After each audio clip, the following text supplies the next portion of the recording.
Thank you so much for joining me on a date with Ashley D. Today I have Miss Sandy joining me. Miss Sandy, are you ready to get started? I'm ready for it. Let's go. All right, Miss Sandy. So I understand that you are the CEO of a consulting agency. So do you mind telling us the name of it and a little bit about who inspired you and how you got started? Okay. It's SC Pruitt Consulting, and I started my first. I've always been a business owner. I come from a family of business owners. My father, my grandmother, so I've always been inspired by them. And I had LLCs and for-profit business before I started my nonprofit. When I started my first nonprofit in 1999, Mm-hmm. it was a youth home for girls coming from defects and juvenile justice. And I could not find anyone to help me. When I say help, I mean answer the questions about getting set up, getting started. It was just a really frustrating. And it was like everybody felt like it was competition and it was a need. And so it wouldn't have been any competition. So I made a promise that once I got started and situated and understood about it, that I would make sure that nobody else had to go through that type of thing if they wanted to set up their own business. And that's understandable. And I like exactly what you said about sometimes it's hard to get information when you're trying to start a business. And a lot of times as well, you have to pay for the information that you do Exactly. get. Exactly. But it's no competition because your gift is going to, make room for you as well as Exactly. theirs for them. So it was really difficult. So I decided that, and it went from there. I've been doing this for about, I guess, about 20, 15 to 20 years now. That's a long time, Miss Sandy. Yeah. Okay, so with your if there's a business that is already established, and what are some ways that you can actually assist them? Well, for a business that's already established, the first thing I do, especially with small businesses, because I do small businesses and nonprofits. With nonprofits, one of the first things I do is talk to them about their setup. Have you gotten you a board? Have you set up a board? Do you have a board of directors? Have you did any type of strategic planning? Most people go into a nonprofit and they think, well, it's not really going to make any money because it's a nonprofit. Until I tell them the NFL was a nonprofit for a long time, and the NFL made lots of money. That's So, true. so I tell people, first of all, set up a board because you cannot do this by yourself. And if you set up a board, it's good if you have family and friends who's as passionate about your mission as you are. But if not, you need to find people who are as passionate about what you're doing and the service you're providing as you are. And I use examples when people start nonprofits for like animal shelters or humane. They always find people to be on their board who's just as passionate about animals as they are. That's If true. it's about the ballet, they find people that's passionate about the ballet. So you find somebody because there are people in the community um, that is passionate about what you're doing. And you don't have to stay so inside your circle of friends. You try to reach outside because the further outside your circle you reach, the further your influence can go. And so that's one of the things I tell them. And that's true, Miss Sandy. And I like what you said. You got to find someone that's passionate because if there's passion there, then you know that you can trust them as Exactly. well. Yeah. Exactly. And then whether it's a nonprofit or a small LLC, I tell them you have to plan.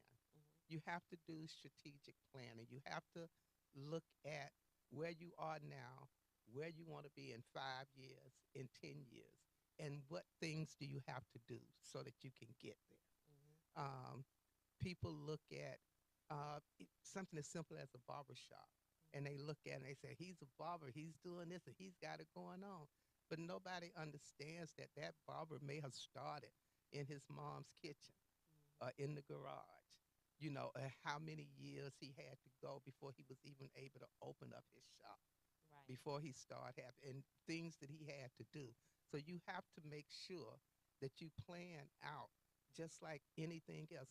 People put a lot of emphasis in planning their grocery list, of what they're going to buy at the grocery store, planning their menus True. for dinner for the week. If you can do that, you can plan what you want to do for your business. What do you need to do? The first year, I need to do this. The second year, I need to do this. And if doing first year and second year, those are the things that I need to do that's going to get me to my fifth year. And that's what they have to do.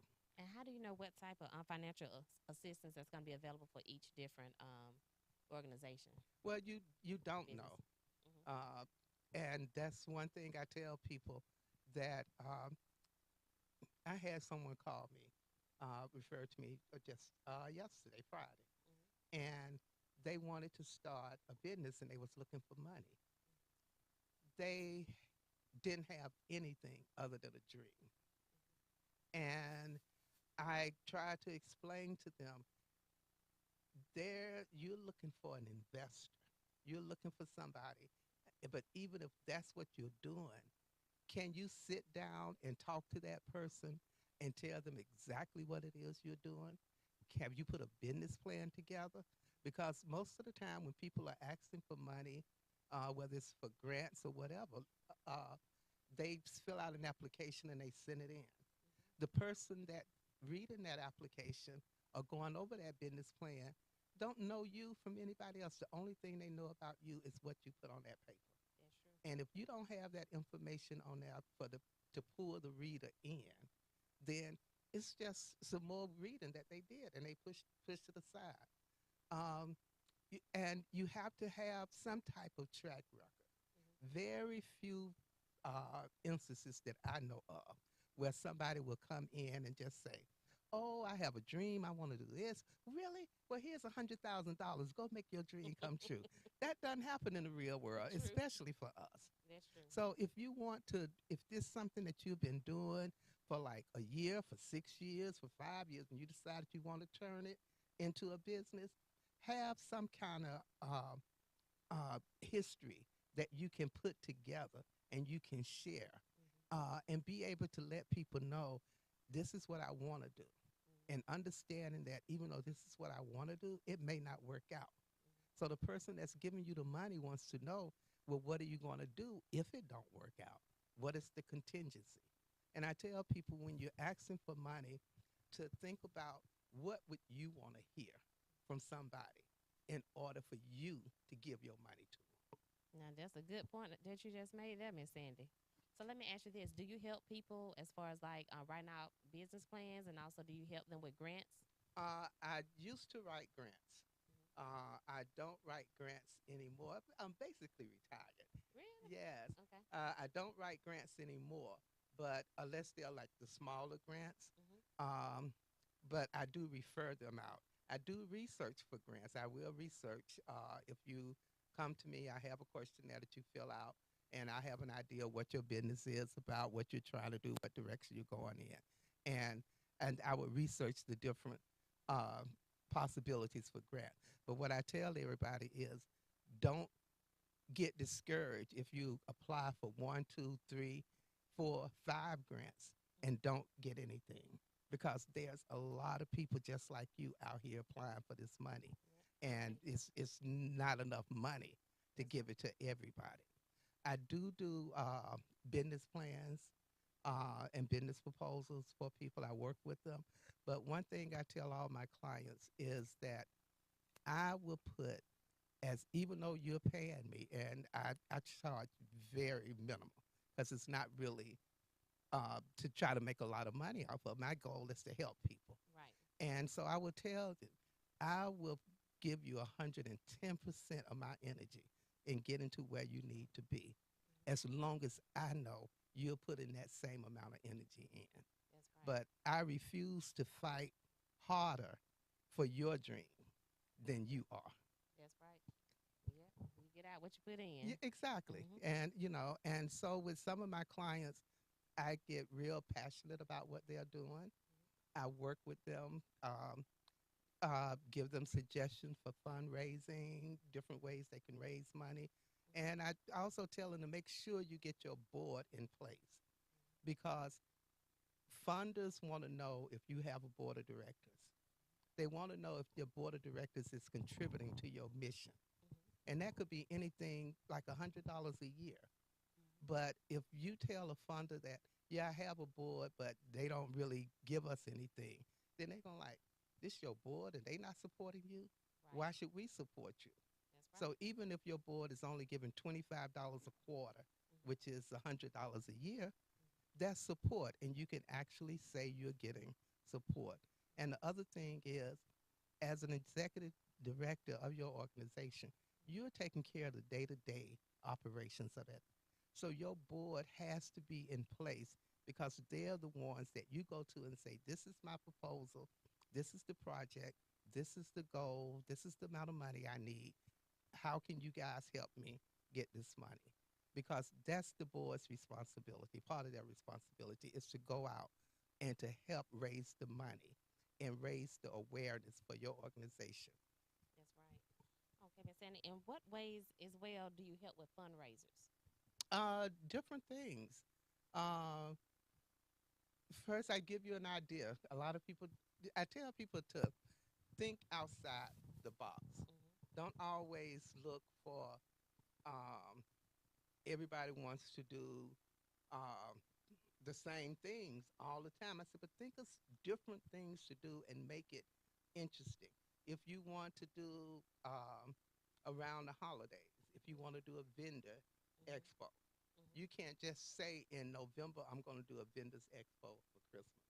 Right. You have to start and you have to plan that out.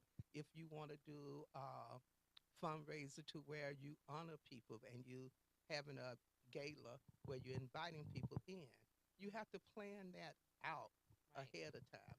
So I try to look at the different ways that you can raise money, and I also suggest to people, especially the small nonprofits and the small businesses, find a way to collaborate together. I have a nonprofit. You provide a service that my clients for my nonprofit needs. Let's partner together, apply for this money, and when they ask how would I get the services come, you are in place to say you would be the ones to provide the services. That money comes in, and we both share that money. You get paid the part of the money that you would need for to get your people paid, and my nonprofit would get part of the money. So I tell people you have to look at different ways and think about planning and working with other people. Don't always try to do everything on your own, and it doesn't matter what it is. You know, Christmas is coming up. A lot of people want to do things for the kids, and they do one little thing here and one little thing there. But I say if you get 4 or 5 small nonprofits to come together and put their resources together, they've gotten this big event that now is going out in all these different communities, all these different outreaches. And now you can have people like the banks or corporations come in and say, we will sponsor you. We will give you some money next year. I am so glad I brought you on this show, Miss Sandy, because you have given me some good information here that I can even apply, Yes, with my life and my business and everything. And I'm sure that other people they'll be able to actually use it as well. exactly. Was there anything else that you wanted to add, Miss Sandy? No, just that if you, when people say they have a business, make sure you have a business. Going to the Secretary of State and getting incorporated with the Secretary of State just means that you got permission to operate a business. Right. Other than that, you just have a piece of paper. If you don't start doing the things to actually make that business a reality. Amen. All right, Miss Sandy, how can people find you on social media? Sandy Pruitt on Facebook, SandiPruitt on Facebook, and I'm on Instagram as OG_sexy. All right, then, Miss Sexy. All right, so you can find me on all platforms, Ashley D Speaks, and also on Instagram, Ashley Davis_speaks, and also I do have a Ashley D, a Date with Ashley D podcast as well. If you want to go onto that page.